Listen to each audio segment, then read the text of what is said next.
kala fadhiga labaad ee golaha deegaanka magaalada Jowhar ayaa maanta si rasmi ah kaga furmay xarunta magaalada Jowhar ee dowlad goboleedka Hirshabelle. Kala fadhigan uu daahfuray gudoomiyaha maamulka degmada Jowhar ahna duqa magaalada Cismaan Maxamed Mukhtaar Baarey ayaa ajandayaasha looga hadlayay waxaa qayb ka ah gargaarka loo fidinayo qaar ka mid ah bulshada ku nool magaalada Jowhar ee caasimadda maamulka Hirshabelle oo ay saameeyeen roobabka guga iyo fatahaadaha webiga Shabeelle iyo la xisaabtanka maamulada ka jira waaxyaha kala duwan ee degmada Jowhar.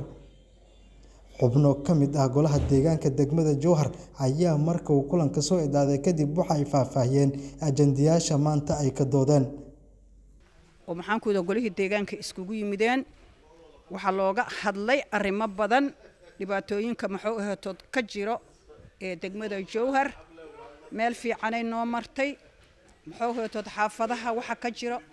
waa la isku wada baraarujiye dhibta jiro in la xalliyo shaqada la qabto waa siday noogu bilaabatay 20 maalmood ayay noo soconaysaa kal fadhigan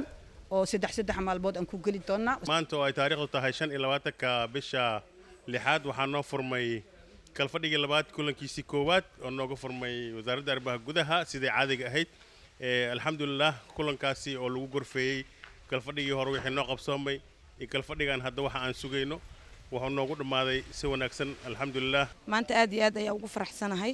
kal fadhigeennii labaad oo inoo furmay 25kii bisha 6 2024 aad ayaan ugu faraxsanahay waxaan leenahay insha Allah meeshaas waxa ka soo bixi doono kulamadeena hadii ay dib u sii socdaan wax badan ayaan ku gudbi doonaa degmadeenan Jowharna ee isbedelna ku imaan doona duu Ilaahay yiraahdo insha Allah hadii aan nahay xilwaanadii golaha deegaanka hore ayaan u sii socono ayaan rajaynaynaa insha Allah horta aad iyo aad ayay wanaagsan tahay su'aashaada sida saxda aad ii su'aashay ajanteena maanta wuxuu ku saabsanay in annaga aan sidii aan meel fog aan u hiigsan lahayn oo danaheena iyo degmadeena aan u horumari lahayn ayuu ajanteena ku saabsanay xildhibaanada golaha deegaanka magaalada Jowhar ayaa xilligan waxaa hor yaala shaqooyin aad u badan oo la doonayo inay kaga faa'iideystaan kulamada soo socda.